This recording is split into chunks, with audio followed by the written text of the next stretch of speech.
नंदपुर नाम के गांव में राम किशोर रहा करता था। राम किशोर अपनी किस्मत से बहुत परेशान था। उसे हमेशा ऐसा लगता था जैसे भगवान उसके ही पीछे पड़े हैं।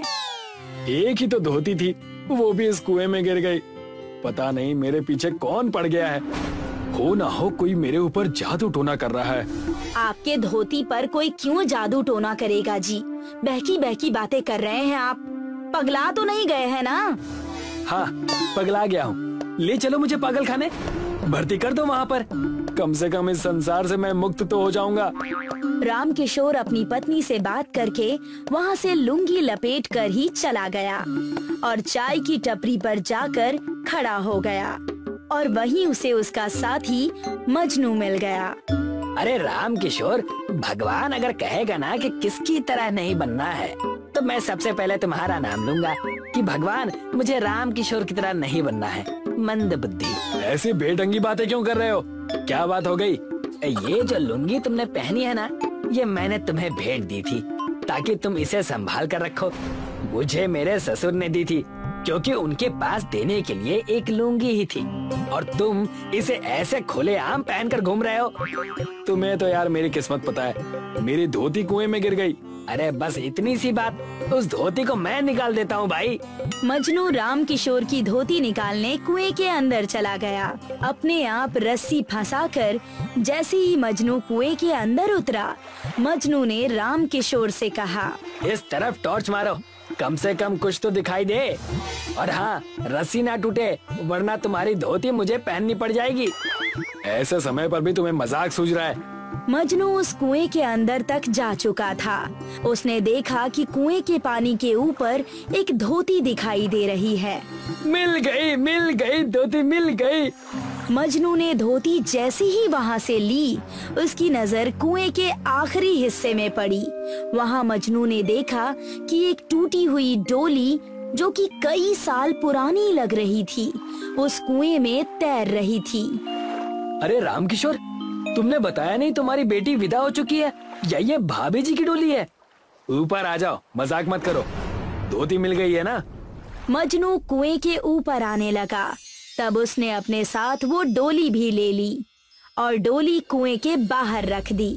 जाते वक्त तुम बहुत हल्के थे, आते वक्त इतने भारी कैसे हो गए? अरे ये देखो, मुझे ये डोली कुएं के अंदर मिली। ये इस कुएं में किसने डाली?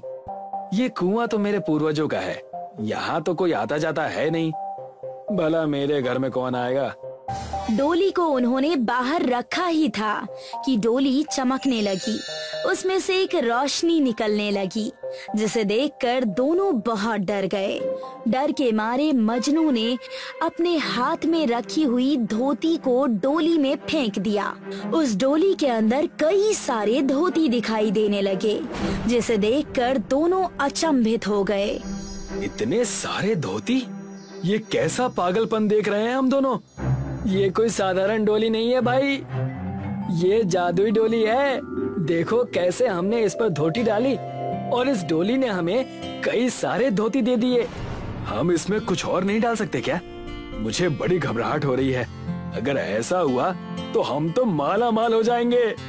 राम किशोर अपने घर जाकर एक बोरी चावल लेकर आता है और उसे डोली में डाल देता है और देखते ही देखते उसमें एक रोशनी आ जाती है और कई सारे चावल की बोरियां आ जाती है।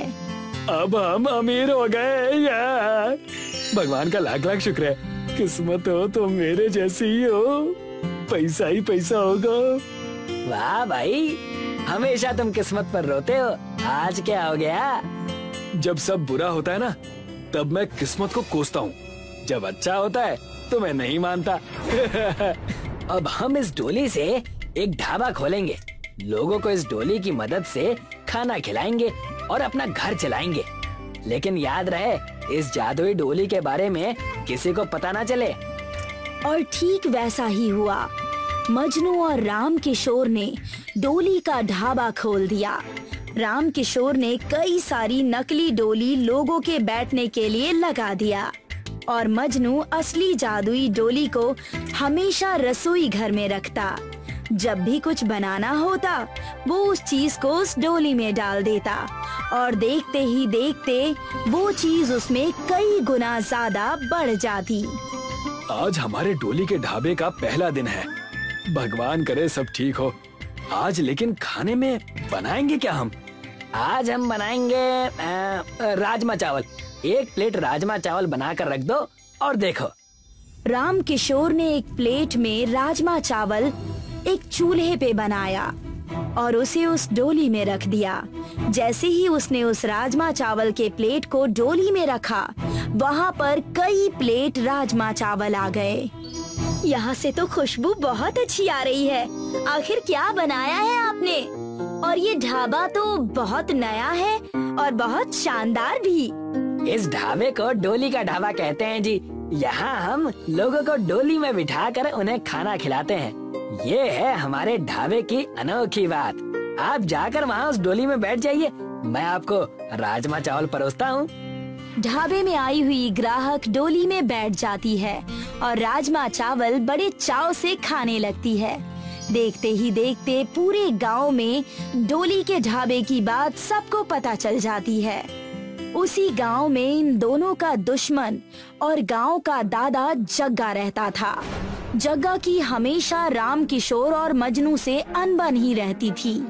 सुना है गांव में कुछ लोगों के पास बहुत पैसे आ रहे हैं, चलकर हफ्ता मांग ले क्या?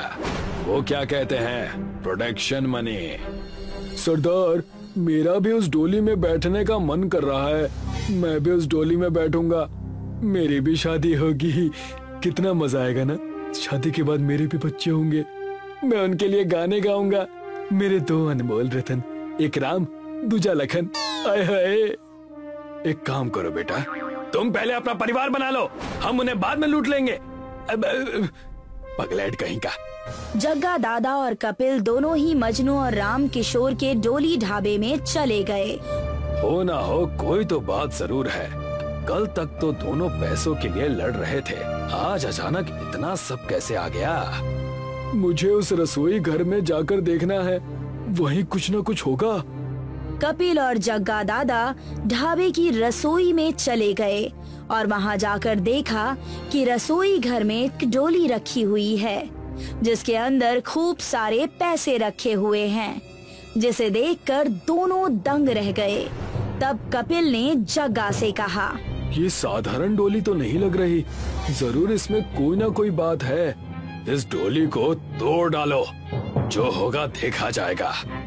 जैसा आप कहें सरदार। कपिल ने बाहर रखी हुई एक बड़ी सी कुल्हाड़ी ले ली।